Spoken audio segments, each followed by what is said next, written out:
you want to get to know more about a person or a topic? Get in the know with Richard Knows right here.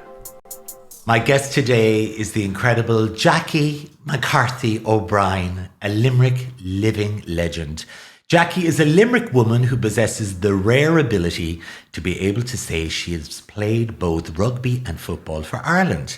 Jackie won 13 international caps with the Republic of Ireland women's senior soccer side, followed by a similar number of appearances with the Ireland women's senior rugby side. But the bare facts on caps won doesn't even come close to doing justice to Jackie McCarthy O'Brien's illustrious, decorated sporting career and life. Welcome, Jackie. Thank you, Richard. Aww. Wow, what an introduction. I am so glad that you were here with us today because you were a person that has truly inspired me. And I know you are the Grand Marshal for Limerick Pride 2023, and I couldn't think of a more befitting Grand Marshal, to be totally honest with you. Thank you, Richard, for your very kind words, but I can tell you, I am humbled and honoured to be the Grand Marshal. I really am. Yeah, it's a really big deal, isn't it, to be asked to be the Grand Marshal of anything to do with Pride, or especially Limerick Pride, because we're so in love with this city. Yeah, but look, I mean, I'm Limerick through and through. And to be Grand Marshal at Limerick Pride, I mean, you could have offered me any other pride. Limerick Pride is the one. It's my heart. It's my soul. It's where I come from. It's the people that look after me, the people that care about me. I'm going to be as proud as Punch on that day. And I know my beautiful mum and dad will be looking down at me and saying, you know what? We brought her to the right city to bring her up. Oh, because you were born in Birmingham originally to a Jamaican father whom you never met. And how old were you when you came back to Limerick? Well, I have to say, my mother is out and out Limerick, grew up, and she is from Denmark Street in Limerick. Her whole family, they emigrated to England, her older sisters, and she followed suit. So her dad was left here in Limerick, so we still had the connection. But Mom went off to Birmingham, and lo and behold, I was conceived in Birmingham. I always say an accident of birth, Birmingham. But Mom decided she didn't want to rear me in Birmingham. At 2 weeks old, I came back to Limerick City. So I have been in Limerick since 2 years of age. So Mom just felt Limerick people, child of colour, 1961, a tough call, you know.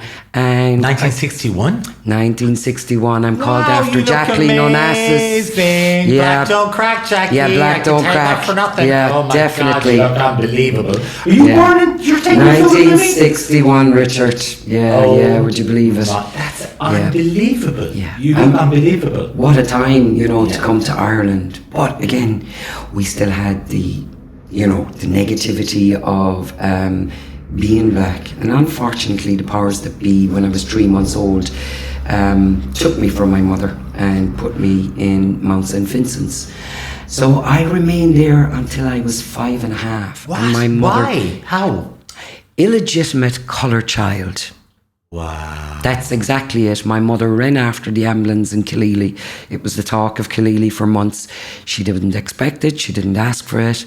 The priest just decided, illegitimate black child around Limerick But they City. came and took you away? I was rocked from my mother's arms. She ran after the ambulance. You're lying. No, not at all. How can that happen?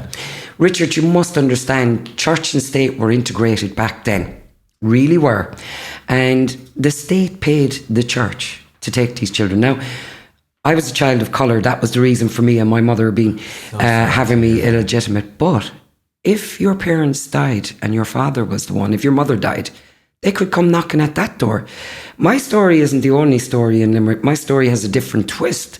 But it's so common, the amount of children, and I'm one of the lucky ones. I got out at 5.5. Most of those children remained there until 16 or 18. How did she get you out? She fought and fought and fought. She went to TDs. She went everywhere. She had married my stepdad, Mickey O'Brien, which that's where the Mickey O'Brien. I have to, yeah. Yeah. Where the name came from, the O'Brien part of my name. So he's a tough cookie. He was an All-Ireland handballer, gave me my love of sport. He fought and fought. He went everywhere and said, that's my wife's child, which will become my child. We're taking her out of here. Amazing. So I came out one Christmas as a visit. You used to get a visit. My mum was crying, didn't want me to go back there. And he said, well, she's not going back, and that's it. Wow. But still, what they done, like, told my mum not to tell me that she was my mum. So I thought I was adopted by this white family up until I was 12. What? Yes. Why did they tell her that? They didn't want to disturb the children to think that there was a home for them that they couldn't get out and live in. They wanted to make it easier for themselves to control these children. And, you know, you're not going home. This is your home. And Richard, when I got out, it was hard. It was, people say, oh, you got out and it was great. No, the Mount was my home. Imagine going into a room on your own where you're used to sleeping in a dormitory with 8 people. Wow. Now my mother had this beautiful room, lovely crisp sheets. I can smell them. Wow. And she's, there you are, love. There's your room. And I don't want to sleep in there because it's frightening. It's terrifying. You're on your own. I was running away home to the Mount. My poor mother must have been devastating, thinking she's getting back her precious little bungle. But instead, she got a very confused little girl back. You know, so they were the early days, and I suppose Dad recognised, as I said, very early on, a few difficulties for a black child in Limerick. People hadn't seen When it. you say dad, you're speaking about Mickey, who your mother Mickey fell O'Brien in love with when is she moved my back. dad. He's my dad. And I never call him stepdad. Yeah. He was my dad. And I proudly, one of my biggest regrets was that I didn't get to change my name, because he was also told when he got me out of the Mount, no need to adopt. And we never did. So a present for his 70th birthday was to change my name over. But other circumstances put that on hold. And by the time I got the chance, that had passed. Oh. So I'm not being posh when I call myself Jackie McCarthy O'Brien. It's in honour of my dad that I use the O'Brien. And he was my dad. So if this is the only way I can do it, then I'm Jackie McCarthy O'Brien. And they raised you in Killeely, didn't they? I grew up in Killeely, just up from the handball alley. Dad was an All-Ireland handballer, as I said. He won 4 All-Irelands.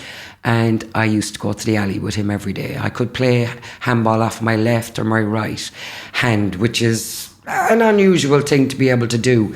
It gave me my love of sport. He was also a brilliant soccer player. Back in them days, you couldn't play the English sport, which was soccer or rugby. So you played handball or Gaelic football. And Dad got banned from going out and defending his All-Ireland handball champion because he was found to be playing soccer.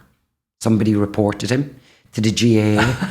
So he couldn't defend it the following year, but he went on subsequently. Why? Because he was playing another sport? Because it was illegal to play what was called the foreign sports. Soccer and rugby were English. Gaelic football, hurling and handball were Irish. So he used to play one under Mickey O'Brien and one under Gerard O'Brien, which was his real name. They called him Mickey because he was the smallest of 10 and Mickey Mouse stuck. So people just presumed his name was Michael. It wasn't, you know. He was Gerard Edward O'Brien, you know. So, yeah, he gave me the love of sport. And you know what, Richard? On the pitch, I was a giant. I could put the ball in the back of the net. I wasn't a black kid anymore. Did you see the kid that scored that header? Did you see the kid that done this? And for 90 minutes on a pitch, I came into myself. I was cock of the walk. I could strut myself, my stuff. The minute I came off the pitch then, the head went back down, the stairs started, you know, I was, are they looking at me? Are they looking at me? And you know, at one stage, I became the kind of person, the teacher said to me, look back at him, stare back at him, you're gorgeous. They're all going off looking for your tan to Tenerife or Spain, and hold your head up. So I started to get the little, I was well balanced. I had a chip on both shoulders. What are you looking at? I became more Limerick than Limerick, you know. Had you brothers and sisters? I have a brother. Yeah. So I was obviously the oldest. My sister, 4 years older, younger, Jean. Caroline, 5 years younger. And my brother, Ger, 6 years. Typical Irish family, steps the stairs. They were only always my brothers and sisters, but they're all white. So the running joke in my house was I was the black sheep of the family. And it was said with love and affection. Of course. In love and affection. Yeah. So yeah, they were all white. And they had a grocery store.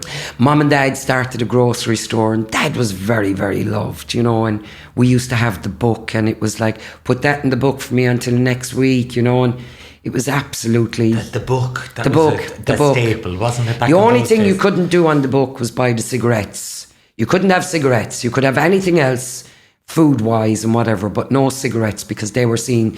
Dad's attitude was... Now, he was a heavy smoker himself for ages and went off of them in one day. 60 cigarettes, and he stopped smoking and drinking on the one day. That's the kind of man he was. But yeah, he wouldn't give that. And when he passed away... We took the doors, the shop was gone. We waked him back in what would have been the shop. And the amount of customers came in to see him sadly laid out. But the memories came back at the shop. And so many people said to me, do you know what? When your dad closed the shop, I owed him a fortune on the book. And I came up and said, look, Mickey, can I get a week or two to pay it off? And he said, it's gone. It's wiped clean. Buy something for the children. Wow. That was it. Oh. That was the measure of the man. And you know what? I can tell you 101 people in Limerick will tell you that same story. Is your mum still alive? No, sadly. Mum was heartbroken when Dad passed. She used to go to the Glentworth dancing. She was a ballroom dancer, loved it. She was a young 77. But when Dad passed, you could see the deterioration. She didn't want to go out. She didn't want to do anything. They'd go to town every day. You'd see him in town chatting. She died of a broken heart. Same as my parents. 3 years later, and Mum was gone. Yeah, my parents were 10 months or something. Yeah, it's crazy what it does. True love. Grief, yeah, it is. And grief is horrible. You know, I've learned it myself with their passing and losing partners. Grief is the thing that gets you every time. It really will. You know, physically, mentally, yes. It catches up and you get sick. Yeah, a year later. I never had a day's illness until Mum and Dad passed. Oh, I can believe it. Never ever, fit as a fiddle. I got autoimmune after my. Yeah, so did I. Yeah. I developed rheumatoid arthritis, which I look after very much. But all of these things started to happen. You know, kidney infections, 8 of them in 3 months. Grief is insidious. Grief is insane. And it's the great leveler. It brings us all down to the same level. It does. Basically, everyone's poop's the same colour. We all have a cross to bear. Yes, and you can recognise it in other people. That's the thing that amazed me. When I was talking to people, I could say, you've lost somebody recently, somebody very dear. And I go, why? Because you sound just like me. I can see it and I can hear the way you're talking about a loved one. These could be complete strangers. As a painter and decorator, I'd go into new people's houses, and I've made some of the best friends sitting over a cup of tea on a break talking about their loved one, and I'd say, yeah, that's the hardest part. You know, that minute where you go, I'm going to visit Mum and Dad, and you go, oh, they're not there. You want to call them, pick up the phone, yeah. And you can't. Yeah. Talk to me about your teenage years, your childhood, your teenage years growing up in Limerick. How was all that for you? Well, I'd love to say it was brilliant. And in parts it was. The sport gave me that great outgoing kind of way. But in school, I would have friends, but they were more acquaintance than, you know, the friends that get your back. I was the Odyssey, Richard. Let's call a spade. Maybe that's not the right terminology, but I'm allowed. But yeah, it was, you were always the oddity. The jokes were, you know, the black jokes. And I joined in. It's just because you were so different and people didn't know. I joined in, Richard. I joined in. And when I say... Were you literally the only black person around? Everything I'd done, I was the only black person at it. But did you see any other black people in No, Limerick? it took years. I must have been about 14 when Davy Nolan and Joey O'Donnell, 2 other black Limerick people, walked into the shop playing a handball match down, and I was under the counter getting out Mars bars, and I came up. Davy knew Joey, so they had seen one another. I came up from getting a box of Mars bars from under the counter, and the 3 of us screamed. We went, ah! You know, it was like, what, black, what? And you attended St. Munchin's Girls' School, didn't I did. you? And there was one lady there, Rita Spring, who really changed your life. She was your teacher. She was my teacher, and she was the person that told me my mother was my mother. So I snuck up with my friends, all smoking cigarettes in the bike shed. Yeah, smoking cigarettes in the bike shed. So I walked up behind them, trying to catch them smoking to give them a fright. But instead, I was listening to, well, where is she from? She's black. Her family are white. She must be African. She's one of these, Tarzan. All the cliches. And I got really upset to the point where I started fighting. Now, I was never a fighter. I was quite a meek, shy child growing up. You wouldn't think it now, but I was. And I started fighting, and Rita came down to me and pulled me away from one girl in particular. And she said, "What's wrong? This is not you. This is not you. What are you doing?" And I said, they're talking about me, as we say. They're reading me. And she, having a sneer. She pulled one of the other teachers, take over her class, and she sat for an hour and said, "What's the problem?" I said, "My mother and father were out in Africa looking for me. There was a program called Elephant Boy, and he spent years, it seemed, looking for his mother and father and an elephant. And I presumed mine were in Africa looking for me. So we never talked about it in my house. My mother never said, 'I'm a real mother.'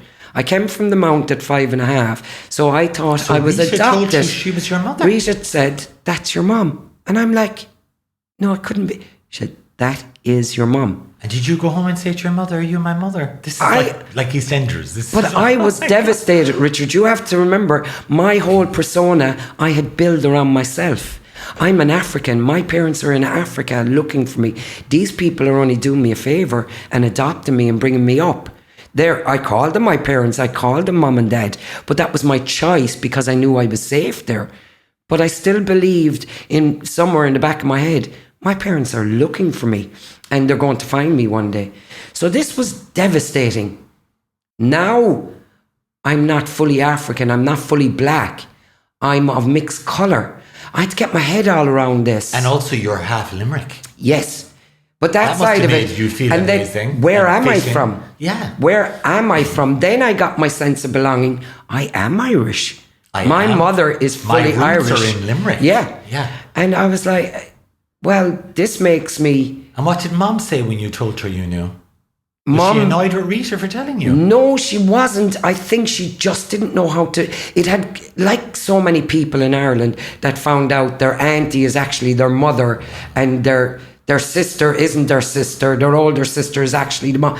The lies that were told in good old Catholic Ireland were phenomenal. They were crazy, Richard. They were just crazy times. And I wasn't mad with her. I wasn't, but it just gave another perspective. It was another layer. It was another learning curve for me. And one, I think Rita Spring helped me to deal with it. Your mother loved you. Your mother didn't put you in there. Your mother... look how hard she fought to get you out and everything else like that. So these were all huge events in my life. So I learned that at 12. So there was another traumatic event in my life, So I suppose Rita stayed right up until the day she died. She stayed a friend. She wrote to me every summer when the school was out. I invited her to my wedding. I'd go and visit her. I'd talk to her about things that would affect me. And lots of things did go on to affect me, Richard.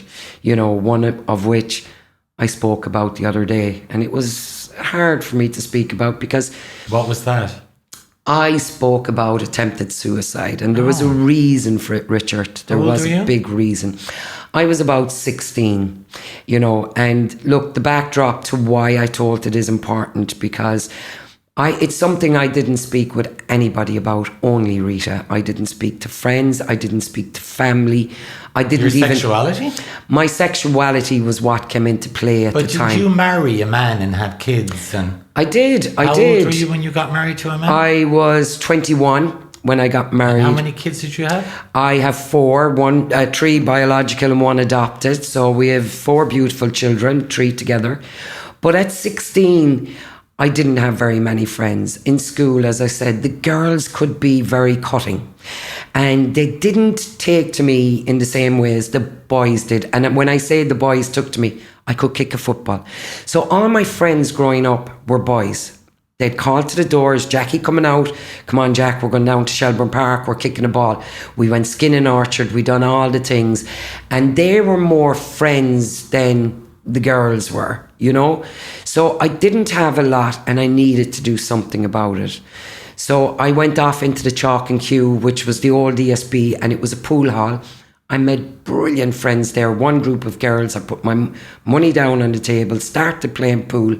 And before the end of it, like all Limerick people do, we were chatting, where do you live? Where are you from? Who's your mother? You know, where do you go? Who's your mother? And, you know, they embraced me. And I used to go in the odd night and I'd arrange to meet up. The weekend, I'd go in and meet them, and I made a bunch of girl friends. But one in particular I started to have feelings for. And was this the first time you realised you were possibly... Yes. Do you consider yourself gay, bisexual? What do you consider yourself? No, I am out and out lesbian now. But back then, I didn't know. Remember, I was brought up staunch Catholic. 5 years. I went to Mass before you knew what Mass was, because in the Mount, everything was around religion. I made rosary beads at the age of 3. That was our job in the Mount.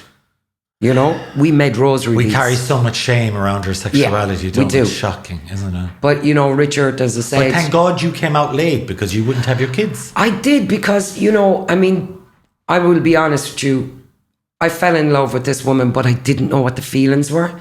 The guilt ate me up. It really, I couldn't sleep. I couldn't eat. I'm going to hell. I'm going to hell. This was what we were taught. You are going to hell. You're a woman, you can't love a woman. And I struggled with it so much that I tried to take my life. I took 45 Anadins. It didn't knock me out. I was a tough cookie. I went to the Chalk and Q that day. My friends saw I was slurring my words and staggering. I fully expected that I'd die that night, but I just couldn't get to sleep.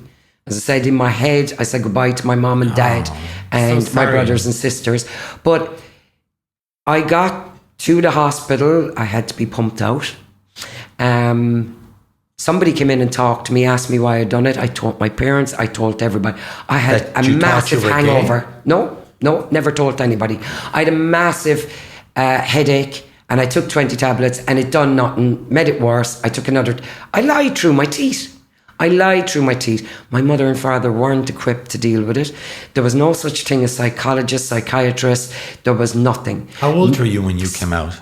Well, I suppose I was in my 30s, because I got married at 21. I met a lovely man who I fell madly in love. And by the way, I never told that girl my feelings for her.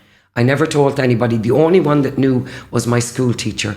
And what she said was, God loves me for who I am, not for what I do, anything else. Hold your head up. But I still carry that within me. I met my beautiful husband, Tom McCarthy. I have to say, I loved him dearly. We split up because of age difference, not because he was older? He was 14 years older. He was 34 or 35. I was 21 when we got married. But I'm so glad I got married. I have 3 beautiful children. Is he still here? He is still here, and he's still annoying me. Yeah. You know, we still get on. We still throw the odd. But I love him dearly. I can always say to him, he's the only man I'll ever love, because we're still best friends. We have our children, we have our grandchildren. You know, he came to terms. As I said, we grew apart because of the age difference. After that, I suppose I was around more gay people through my sport. I started to see that it was okay. It wasn't a sin. I love these people. They're in love with somebody else. Who am I to judge them? And slowly but surely, I could say, okay, I'm glad I have my children, but maybe it isn't a sin. How can I condemn somebody for loving somebody? After all, wasn't I brought up So to who's love? the first girl you kissed? Well, I'm not going to tell you her name. No, but I mean, how old are you? Not her name, but you know. Oh, God, I was... And how did that happen? Was that like the most nerve-wracking experience of all time? Yeah, well, as I said, my marriage lasted 10 years and we split up. I was on my own for a while. And there was somebody within my sport that I used to drive home, you know, every night. 'Cause I had a car, she didn't, just purely. And we got talking quite a lot. And once again, I could find these feelings, and I'm like, oh, this feels familiar. So this is how I was feeling when I was 16. It had gone. It was buried. It never came up. And I was like, here it is again. But thankfully now I had people to talk to.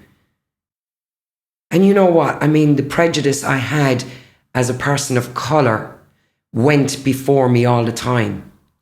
And all of a sudden, it was like I had an awakening. And I thought, you know what? I've struggled with prejudice of my colour all my life. I'm not taking on the burden again. But to be gay and black is a double whammy. It was said to one of my partners, for God's sake, why did you have to pick the only black lesbian in Limerick? You know, to pick, couldn't you keep it quiet? You know, she was white, but they were saying it to her. You know, it was like, oh my God, you couldn't have come out more. Even if you never came out, you're out because Jackie is so out. I decided there and then, I'm going to live my life the way I see. I'm going to love who I love. And I was lucky to get some incredible people that loved me and showed me unconditional love. So after all, I thought, you know what? If I can hold my head up as a person of colour, nobody's going to bring me down again. That school teacher, those people that loved me, that taught me to keep putting my head up, my dad that never questioned my sexuality when I brought women partners home, fell in love with them, made them cups of coffee made of milk and stirred it up for them and went, there you are now, love. And don't let her bully you, you know. That man never questioned my sexuality. How did your mom take it? My mother, God, you know, help her. I remember when I said it to her, I loved this particular woman. Oh, she's lovely and your dad loves her. And I said, are you okay with it, ma'am? And she said to me, typical Irishman, sure, I don't care who you love as long as you're not sleeping with him, you know. And I was like, well, ma'am, don't tell me. Let me get my head around it. And you know what? One step at a time. She was like that. She used to come on holidays with my partner. There was never a problem. She'd bring you a cup of tea in bed, like, you know. Do you love being gay? It's the best thing ever, isn't it? It's, do you know what? It's just part of us, Richard. It's, if we have to make ourselves different by being gay, we're wrong to do that. We're just people. Just be yourself. I'm a mom. I'm a gran.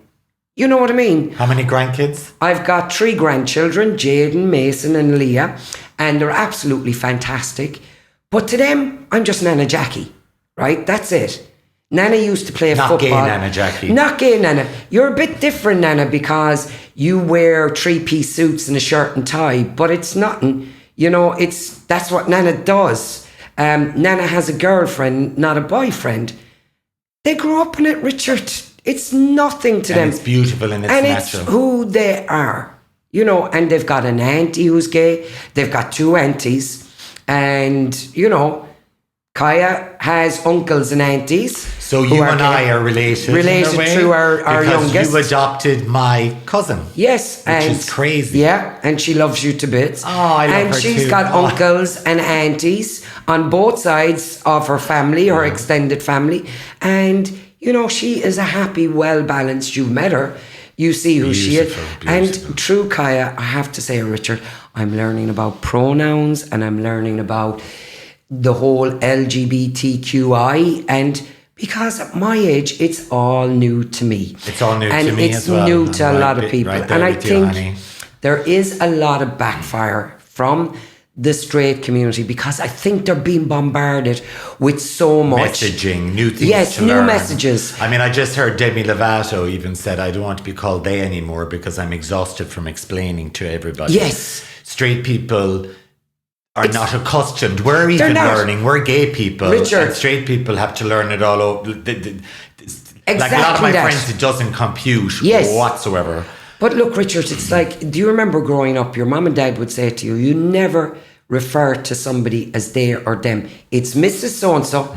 62, if I met an old neighbour, I'd still call her Mrs. or Mr. Yeah. You didn't say Johnny or Mary, right? It was, and if you said that, oh, I was down in their house or they were there or them, you would get the biggest slap across the back of the head. So it was very wrong for us, and we grew up with that. So now I find it hard saying them, they, and then I've got, no, Jackie, that's their pronouns, and it's she, her, and it's him, he, and you should ask the pronouns. Now, but other people had to learn it for us being gay. Yes, that was the struggle for straight people when they found out. Yes, and I think the gay community, or the lesbian and the homosexual man, are very much accepted in the community. Now the struggle and what I feel the backlash is transgender, non-binary, and all of this that is coming into play. For the straight community, they find it just a little bit too much. But you find that the hate is pretty intense right now towards our community. Richard, that is shocking. Why we had a beautiful event down in the Corrigower on Saturday morning, and I met so many. The Rainbow Swim. And I met the anniversary of the 30th anniversary of the decriminalisation of homosexuality. And then I saw on your TikTok, you went home and you saw all these hateful comments about Dublin Pride. It really upset you. And I saw live, and I was shaken. I just didn't. I cried. Right? I am tough. I cried, and I was like, why is there so much hate? And it wasn't one or two. It was, I'm talking about, I've been called the worst of the worst. This trumped it by 100. And it was hundreds of comments. And I cried. And what it got to me was the younger generation. If somebody was sitting there looking at that, a 16, 17-year-old, and let's remember, we know from 10, 12, 13, 14 on that we're gay. We get those feelings. We might hide them, but we get them when we know. So these children need help, and they need to talk to somebody.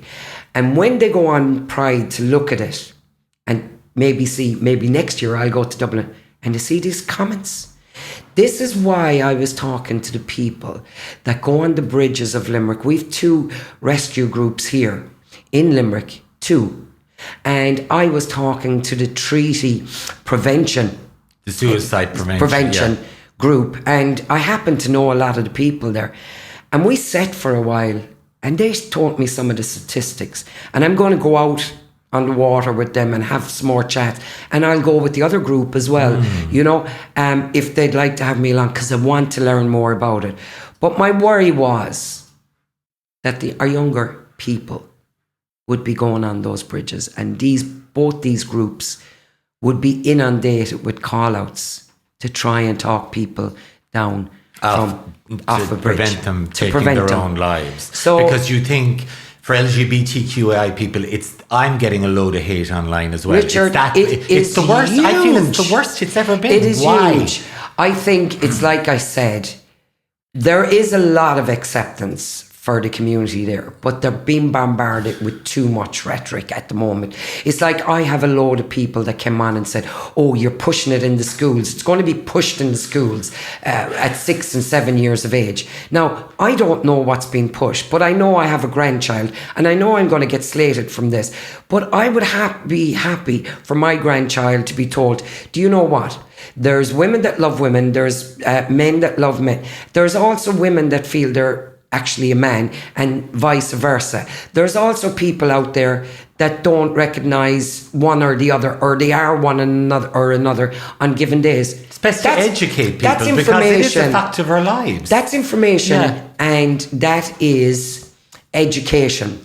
Then that 6-year-old grows up not wondering. Because remember, Richard, we grew up being told that a man died on a cross, was crucified, had nails hammered into his hands and his feet, had a crown of thorns put in his head for our sins. We're taught that from 4 up, 5 when we go to school. Younger. We're taught the whole way. So we were taught to believe that. And now we're being taught that a man can be a woman if he wants to, and vice versa. So give our children the kudos and that they can understand. We're not pushing gay rhetoric. We're not saying, and now we will teach little Johnny or Mary how to be gay, how to be non-binary. That's not misconception. We're teaching children that, you know what, when you meet somebody that says, Instead of going, oh, that's wrong, that's wrong. They might go, really? That's how you feel? Okay, you're still my friend. Let's go and play. Children aren't born racist. They're not born homophobic. They're taught how to be that. Of course. It's all about education. No child sees another child's colour. They see somebody to play with. Even us as gay people have to be educated about we do. Non-binary, intersex. Yes. I didn't know any of this terminology, and I'm not opposed to learning because I think anyone should be who they want to be as long as they're not hurting anyone else, hurting children, hurting anyone. Do what you want. I don't care what you do as long as you're not hurting anybody. That's it. And I mean, there's horrible words being bandied around, people that interfere with children. There's a certain word. Why is it being used for the LGBTQI community all of a sudden? Smoke screening. No, we're not. Because in America, for example, the problem with the guns, they're smoke screening it and making it about trans people are the problem, drag queens are the problem, and it's completely ludicrous. It's outrageous. But unfortunately, people are believing it, buying into it, and then they're going, giving poor drag queens grief that are just there to entertain people and to show people the power of artistry and creativity. Why should they be the punished ones? It's disgusting. Look, Richard, it's like you or me. Come to my house any given day. I'll make you a cup of tea. The kettle will be on. I'll bring a bit of apple tart and cream and whatever. We'll sit and we'll talk. What we'll talk about is how is work? How's the day going? How's the child getting on in her leaving cert? Did you feed the dogs today? Yeah. How are you managing for money? Isn't the price of electricity? That's what we speak about. We don't sit down and speak about sex. We don't speak about who you fancy. Well, that's you, Richard, but you know what I mean? In my house, these are... Well, I'll tell you why I speak about sex. Because I was raised my entire life to be deeply ashamed, profoundly ashamed. Yes. I was an altar boy. I didn't actually start enjoying sex until I fell in love with my husband when I was 40. I was having sex with men saying, am I actually gay? I don't enjoy this. It was only until I configured sex and love together that I actually let myself go and really started enjoying sex. I never allowed myself before. Well, how can you enjoy sex if you're told it's dirty, as I was told as a kid? I was told nobody'd ever marry me, nobody'd ever because of my colour. I equated sex with something bad. When you learn it, and it's, so did I. So you know what I mean? When you find somebody and you find genuine love, why would you say, because that's a woman and I'm a woman, I ain't going there? You know what I mean? And when you find that love and that unconditional love, you grab it with two hands. And who would say to you, it's wrong? And who would say you can't have that? You're not entitled to love. It's absolutely shocking. And why shouldn't we want to get married or do whatever? And by God, that Ireland should be so proud. 2-1, we brought it in. One of the first countries to vote it in. Marriage equality, marriage equality, yeah. We brought it in. But the fight's not over because there's people all around the world being murdered for their sexuality. That's why we still need a gay pride. And I think this is what I'm talking about, Richard. That whole video about the suicide, I felt like a fake. I felt when you went up on your TikTok and I spoke about pride. I made two, and I was near to tears. So I felt I'm a fake. Here I am, and nobody knows why these tears are in my eyes. Why did you feel like a fake? Because I felt like I didn't tell them that I know what it's like. Because all they could see was this strong, independent woman up doing funny TikToks, talking about my life in general, and all they could see is the strong person of today. So I felt I needed to be honest and tell the truth and say, hey guys, do you know what? I was down in those dumps. I did try to do it. And, it could have happened. I had to be honest. I had to hold my hand up. Because I can't go as Grand Marshal of Limerick Pride if I didn't tell that.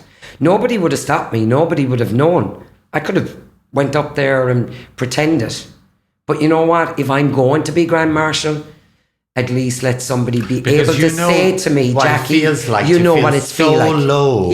And now we have these kids online that are being bullied and, for their sexuality, and it's getting worse. It seems to be getting worse and worse, and they have TikTok to deal with as well. But you see, I will say, it's been said to me before, it's a social media thing. Stop looking at it. Hang on a minute. Our children are growing up in the world of high tech. Their communication is TikTok, Facebook, Twitter. I mean, I don't know half the uses of my phone, but my 16-year-old does. It's her way of life. It is the way they communicate. They are going to see it. So it's not just the social media. It isn't that you can switch off your phone and move away from it. It's there. And anybody that has seen it knows how bad it was. And Richard, I'm so glad I done it now. I have four people that private message me telling me that I've talked them off of going out and taking tablets. I've one that told me they're turned around from going on a bridge because they saw it. I've one person that told me they've rang their doctor, that they were making an appointment because it's how they feel. I've people my age saying, thank you, this resonates with me. This is what I did. Because when you're struggling with your sexuality, it doesn't matter whether it's 2023 or 1971. It doesn't matter. It's the same. You are filled with this. It's the same guilt. Unbelievable guilt, anxiety, shame, and it stays with you your entire life. Yeah. We are different. It doesn't matter what way you cut it. We are different. We're born not going different. We're made feel different. Yeah. Unfortunately, Richard, in yours and in mine lifetime, we are not going to see the equality that we strive for. We will push forward with it in the same way as black people will be taught less than, unfortunately, until we keep being visible. What's pride for? But black people are treated differently. Women are treated differently. Disability, gays are treated differently. Disability, travelling community. It's horrible. It is. It's awful. But who said who was the majority? You know what I mean? Who said it? God said, I created everybody in my own image and likeness. That means God made me this way. For a reason, to teach other people. Who gave the right for somebody to take that away from me? Yeah. Who gave the right? You know, not once, but twice. So I suppose I think you can know that I feel strongly that our young children, my grandchildren, grew up in a society where it's okay to be black, where it's okay to be LGBTQI, it's okay to be part of the travelling community, disabled. It's okay to have a disability. Absolutely. You know what? And it's okay to be disabled and gay and black. And exactly. And it's okay for us to walk proud. And that's what pride is about. It's not all about us going out and celebrating. Yes, we celebrate. But it is for mothers, fathers, uncle, aunts, whoever, to come along and say, that's my daughter marching there and I'm proud of her. That's my son. That's my cousin. It's also a protest. It started, for the people that don't know, that it started as a protest. For people died for us to be able to do that march. And that's why we do it. And we try to do it in the best way we can. We try to celebrate not being hounded, to be alive. But unfortunately, people are aiming at Pride Month and Pride parades in particular. And people are still being murdered for their sexuality and their gender. And it's part of a game in Russia that you hunt the gay person. It is horrible, lads. And if we read up enough on the history, and like you said, it's only 30 years ago, it was illegal to be a homosexual. When I moved Ireland. to America, I was illegal. Yeah. You know. My daughter is 40. Her first 10 years were illegal for her. I mean, I'm a mama. How dare your daughter is gay too. She is, and Fabulous. She's 40. But who would tell me that she deserves to have eggs thrown at her, or some of the rhetoric that was put out on social media about my baby? I had eggs thrown with me on the. Someone tried to egg me and called me a faggot. I told you that on the street a few months ago. Yeah. I thought it was funny. It was like they missed. Yeah, but Richard, they do every egging me and they missed. Richard, that's what I done. Okay, it's funny, but you know what? When we go to bed at night, that stays with us. Don't tell me that did not affect you in some little bit. You rose above it. But there's 5 minutes in there where you go. It did affect me, but it didn't devastate me the way it would have devastated me a number of years ago. Or a 16-year-old. I had developed a thick skin because I live my life visibly as a gay person. So I put myself in the line of fire for a lot of people to be hateful to me. But again, I don't give two shits about those those people. But you know what, Richard? It's like when I grew up as a black person in Limerick, and it was like the funny jokes, and everyone went, hang on, I'll get some now. I used to walk in somewhere and say, oh, geez, and you'd have to laugh along to make them feel okay about it. Yeah, and I'd be, oh, I'm browned off of this. And they'd be, oh, she said brown. Oh, yeah. You know, but it's like me camping it up to make other people feel comfortable. Yeah. But you know what? At the end of the day, at times I went home and I was like, why do I have to be funny for people? Why can't I show that it's hurting me? And you get this thick skin. But you know what? A couple of years back, I decided I'm stripping that off. I don't want to be the survivor. I dealt with the mount. I dealt with being black. My school. I dealt with being black. I dealt with being a proud gay woman. I dealt with being a mother. I dealt with my marriage breakdown. I dealt with coming out. All of it. And I said, to hell with it. I'm not hiding behind anything. And that's why I make silly TikToks. I tell my life story. And one day I will write a book, you know. But it's my story. It's no different from anybody else. It has different layers, but I'm still just Jackie. And you believe that sexuality is spiritual? Definitely. So do I now. The closest you can be. People make it about penises and vaginas, and it's nothing to do with any of that. It's nothing got to do with sex. For example, if I went out and kissed a woman tomorrow, does that make me bisexual now? No. You know what I mean? Do you understand what I'm love trying to say? Is or love. am I gay because I buy Kylie Minogue records? Yes. It's all these labels. Labels are for jars. Yes. Like people say, oh, he's the biggest gay in the village, but if you ask me to describe myself, I don't say gay has the first thing. Yeah, it's you're good. I describe myself as kind. Jackie, hopefully kind, big-hearted, loving, caring. Gorgeous. And thanks, Rich. But that's where I go. So I don't use pronouns. Hi, I'm Jackie. I'm so pleased to meet you. What's your story? And I'll tell you mine, warts and all. And you either like me or you don't. But please don't prejudge me on my colour. Please don't prejudge me on who I love. Judge me on what I do to you or maybe can do for you or whatever. And then we'll get on like a house on fire because I'll do my best for you. And that's it. That's all I ask. There's nothing more to me.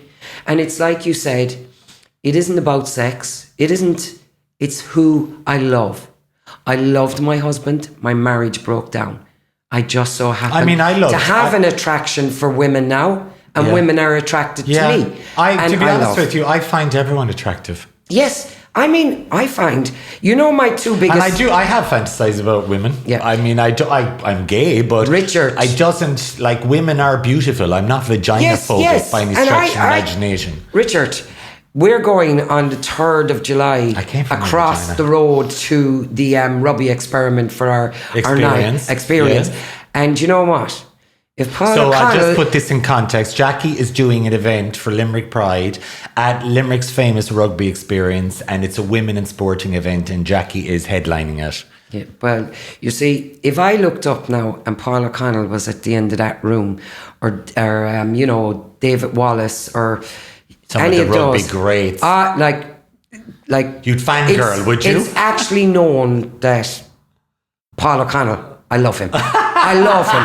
You love him? Love him? Well, Paul knows it. I've told him on so many occasions. Now, my apologies to his wife. I would never go there, but he's such an ambassador, and he, inspirational. He is inspirational. To me, he epitomizes what Limerick is. David Wallace, the same. A beautiful, gorgeous man. We cannot move forward in this. If I don't ask you about your rugby and football career, people are going to go, oh my God, he interviewed Jackie and he never spoke about her sporting career. Getting back to Rita, she helped you segue into that. Can you just tell us about both playing for Ireland for both sports? Okay, so I suppose going back on the story, Dad saw that I was going to have a hard time, allowed me play handball. Mum was come in, do the knitting, do the whatever, and Dad was, leave her alone. She's out kicking ball with the lads. And I became extremely good at it. I was 11 playing with 18-year-olds. So a guy down in Shelburne Park, Junior King, saw me playing. He was very much trying to promote women's sport. I ended up at the age of 11 signing for a team in Limerick. And I signed every year after that up until I was 33 for soccer. I was lucky enough, the year after I had my first child, I was called up to the international team. But Rita Spring had said to me, what are you good at the age of 12, 13? And I said, I'm all right at soccer. Go play for Ireland. She said, I won't play for Ireland. You will. It's my niece's dream. She played for Pike Rovers. Now she's playing for Limerick. I played for Pike Rovers. Wow. And you know what? She drove me on and I trained every day and I eventually did.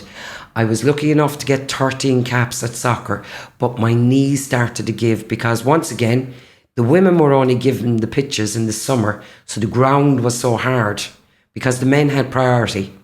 So the ground was so hard, my knees went. So I went out to coach a rugby team after retiring, unfortunately, at 33 from soccer.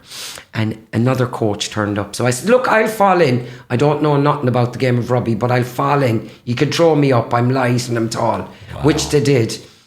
I finished up that session and he said, have you signed? You're playing a match on Sunday. I said, I don't know the rules. He said, the girls will talk you through them. Within 6 months, I made the Munster team, which I was delighted because I live in Killeely, a stone throw, look out my bedroom window, and all I could see was Thomond Park. Always wanted to play there. Wow. I was lucky enough 6 months later to get on the Irish team. I got to play my very last match in Thomond Park. I played for Munster. I played for Ireland. I went off and I played World Cup. I have a World Cup try in the record book. And I got to play European rugby. And I got to emulate my idol. Two of my idols, my biggest idol, Paul O'Connell and Paul McGrath. They both happened to be Paul McGrath. I've said, Paul McGrath. That Paul McGrath? That Paul McGrath was visible to me as a person of colour that had a very similar background as me. Man, yeah. So I could draw on him. Himself and Phil Lynott and Bob Marley growing up were my idols, my absolute idols. I got to meet Bob Marley and Paul McGrath. You got to meet Bob Marley? I got to meet Bob. I blagged my way in. When did you meet Bob Marley? 1980, he played here in Dalymount Park. It's my claim to fame. My debut in Ireland was in Dalymount Park. I blagged it because back in 81, there wasn't so many black people. So I said, I is with the Bon Man. I blagged my way in. Rita Marley came down from the stage. I had been right at the front. Within 2 beats, I had the song. And she saw this and she said, you're a big fan of Bob. I could see you at the front of the stage. I would love to meet Bob. She said, stay there for 5 minutes and I'll get you in. I stayed on 15 and I was just about to walk away and she came and she opened the door, apologised that she had to do an interview. Go into that room, she said, and Bob is in there. So I got all the whalers, I got all the I3s to Jackie and I sat down dejected. I had found a scarf on my way in, I had it around me and I said, no sign of Bob. And the next minute, this guy sitting alongside me and he had little kind of platform heels on him, you know. And he took the towel off his head and I looked. I had been sitting alongside Bob Marley for a good 5 to 10 minutes. Wow. And he was just coming down from the show, you know. And he took off and he said, did you enjoy the concert? I see you sing, girl. Because did you tell him he's Jamaican? I went. Is he Jamaican? Or he is Jamaican, and yeah. You're Jamaican? Yes. But I only found that out at the age of 62, that biologically my father was Jamaican when I found a half brother, but that's a whole other story. You found a half brother. I need to read this book. Yeah, I need to write it first. Have you met the brother? Have you spoke to the brother? I've met my brother 6 years ago. On the day of my birthday, Ancestry.com came back. And where did he live? In Birmingham. And has been in Birmingham all his life. Anyway, I got Bob's autograph and a big hug, and we swapped scarf, and I still have his hairs in the scarf. So I met Bob and Paul McGrath. I met my heroes. You have had the most amazing life. We don't have many role models as LGBTQAI people growing up. When I grew up, I had no role models. No. There was no one to aspire to, no one to look up to.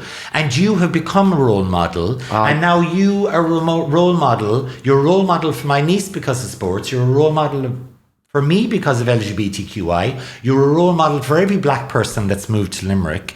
You're an amazing role model and you're an amazing inspiration. And I have been so honoured to sit and talk to you today. You're a beautiful person, Jackie, and I love you. Well, that is down one thing I have to say. that's down to the amazing parents I had. Mickey O'Brien, Precious O'Brien. And imagine having a white mother and her. She was actually christened Precious, which is a very black name. I don't know where she got it from, but she was actually christened. Your ma? My mother is Precious. The name of a famous Precious film. O'Halloran is her name. Wow. And that's what, you know. Yeah. So I have to say, my mum and dad, absolutely brilliant. But next, and this is not bigging anybody up for the sake of doing it, because I don't have to. Limerick City, thank you so much. You got my back when I was down. You know, anytime somebody said something derogatory. Do you love Limerick? I love Limerick. As I've said it 101 times, cut me, and in the middle, I'm like a stick of rock, but mine says Limerick. As I always say, Jamaican on the outside, Irish, Limerick in the middle. Limerick till I die. In my heart. I'm so proud to know you, Jackie McCarthy O'Brien. Likewise, Richard, and I thank you for what you've done for the community. You know, I mean, I don't think you get it enough how much we love you and how much you do. And you're out there and you represent us. And, you know, you make me proud to be the woman I am within the LGBTQ community, because I can look up to you and say, this man shows me nothing but love, shows everybody around him anything but love. The way you big Limerick up, my God, you are Mr. Limerick. You're my... You have to be proud of where you're from. You have. And you have to take ownership of it. And I just get so bored and tired of people saying bad things about Limerick. Or, I try to lead my life in a positive, loving... I try to lead that way. Yeah. I keep my head down and I do the work. And that's it. Well, the lovely woman that I met recently, the Bowl Dawn, who came from America to our... She has said to me... This is the girl in your life? Yes. Well, she's known as the Bowl Dawn affectionately in Limerick. So she's from Limerick? No, she's not from Limerick. Right. She's actually Ghanaian, but she lives in America. Wow. But she fell in love with Limerick, and so many people reached out to her. Now they call her the Bowl Dawn. She said to me at one stage, she said, I have never met anybody to defend their home country and city so much. She said, if I say something about we've got the best water in the world, spuds, we've got the best spuds, we have fresh produce. Washing the chicken was one of the running jokes with her. She wanted me we don't wash our chicken, we have fresh everything in Ireland. She said, you're like a walking advertisement for Ireland. I love my country, why wouldn't I be? And I love my city, I love my city. Jackie, I can hold my head here. I love you. Thank you for joining us today. Thank you, Richard. I really appreciate you being here chatting with me today. And I'm wishing you every success in your future. You deserve it. You're a truly inspirational person. This is Jackie McCarthy O'Brien. And we have been chatting about her love, her life, her sporting career, her family. And I could not be happier. Thank you, Jackie. Thank you, Richard. Thank you. An honour.